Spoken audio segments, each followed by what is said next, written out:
வணக்கம். டுடே டிஎன்பிசியிலேருந்து செய்தி வெளியீடு ஒன்று வந்திருக்கு. செய்தி வெளியீடு எண் 13/2024.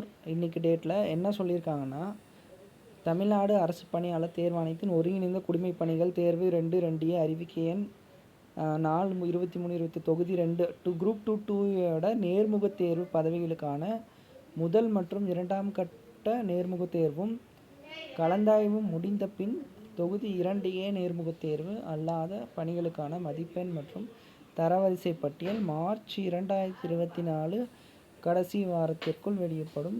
கோபாலசுந்தரராஜ், செயலாளர்.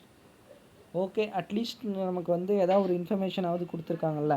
ஏன்னா நமக்கு அவங்க அப்போ 1:2.5ன்னு சொன்னப்போ எக்ஸாக்டாக அவங்க நம்பர் சொல்லலை. 2Aக்கு செலக்டட் கேண்டிடேட்ஸ் எவ்வளோன்னு சொல்லலை. அப்ராக்சிமேட்டாக ஒரு கால்குலேஷன் பண்ணும்போது 12,000 to 15,000 அந்த ரேஞ்சுக்குள்ளே இருக்க வாய்ப்பு இருக்குது. இன்னும் குரூப் 2 ஓடி போஸ்ட்டுக்கான எந்த இன்ஃபர்மேஷனும் சொல்லலை. 27க்கு அப்புறம் ஏதாவது ஒரு அப்டேட் வரும். ஆனால் ஏன் இந்த டைம் இவ்வளோ பேரை எடுத்து வச்சுருக்காங்கன்னு தான் தெரியல. இதில் என்ன ஏதாவது ஒரு உள்குத்து இருக்கா, என்ன ஏதாவது உள்ளே ஏதாவது வேலை நடக்குதான்னு தெரியல. இவ்வளோ இது தேவையே இல்லை. ஒரு 400-500 போஸ்ட்டுக்குனா கூட எடுத்துனா கூட ஒரு 1:2 எடுத்தால் 1:3 எடுத்தால் கூட ஓகே. இப்போ ஒரு 5000 போஸ்ட்டுக்கு 6000 போஸ்ட்டுக்கு 1:2.5லாம் ரொம்ப டூ மச்சு. இப்போ எப்படின்னா ரிஜெக்ட் ஆகிற கேண்டிடேட்ஸ்னாலும் பாதியாக ரிஜெக்ட் ஆக போகிறாங்க. இவங்க தேவையில்லாமல் இழுக்கிற மாதிரி தான் இருக்குது. இதுக்காக தான் ஸ்டூடெண்ட்ஸ்லாம் இப்போ ஒரு ஸ்டூடெண்ட்ஸ்க்கு என்ன மென்டாலிட்டி வந்துருச்சுன்னா, ஒரு பக்கம் குரூப் 4க்கு இங்கிலீஷ் வேணும், திரும்ப வேணுன்ற மாதிரி ஒருத்தர் ரிக்வெஸ்ட் பண்ணிருக்காங்க.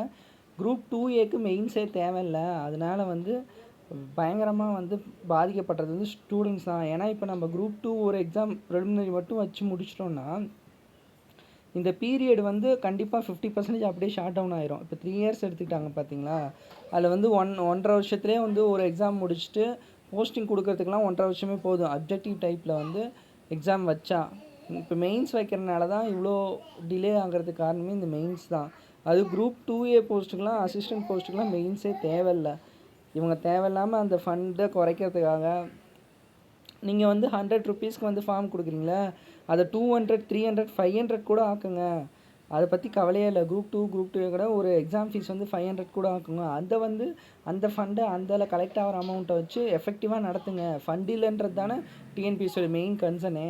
நீங்கள் எக்ஸாம் ஃபீஸ் இன்க்ரீஸ் பண்ணால் கூட நாங்கள் கட்டுறதுக்கு ரெடி. ஆனால் எங்கள் டைமை நீங்கள் கில் பண்ணாமல் இருந்தால் போதும். இப்போதைக்கு ஒரு அப்டேட் இதுதான் வந்திருக்கு. மார்ச் 2020 கடைசி வாரம்னா மேபி ஏப்ரல் ஃபர்ஸ்ட் வீக்குள்ளே. ஏன்னா இப்போ டென்டேட்டிவ் எலெக்ஷன் டேட் சொல்லிட்டாங்க. பிஃபோர் தட் அவங்க முடிக்கணுன்றது இப்போ கிளியராக இருப்பாங்க. எப்படியும் ஒரு 1 week or 2 weeksக்குள்ளே ஓட்டியோட இது முடிஞ்சிடும். இப்போ 27th அவங்க சொல்லியிருக்காங்களா, அதுக்கப்புறம் 1:2 or 1:3 கூப்பிடுவாங்க. இன்டர்வியூ கூப்பிட்டதுக்கப்புறம் அவங்களுக்கு ஒரு மேக்ஸிமம் 1 weekல முடிச்சிடலாம். 483 members தானே. ஒரு நாளைக்கு ஒரு 50 members போட்டால் 2 weeksக்குள்ளே அவங்க இன்டர்வியூ எடுத்து முடிச்சிட முடியும். அதுக்கப்புறம் ரேங்க் லிஸ்ட் ரிலீஸ் பண்ணுறதுல பெரிய தாமதம் இருக்காது.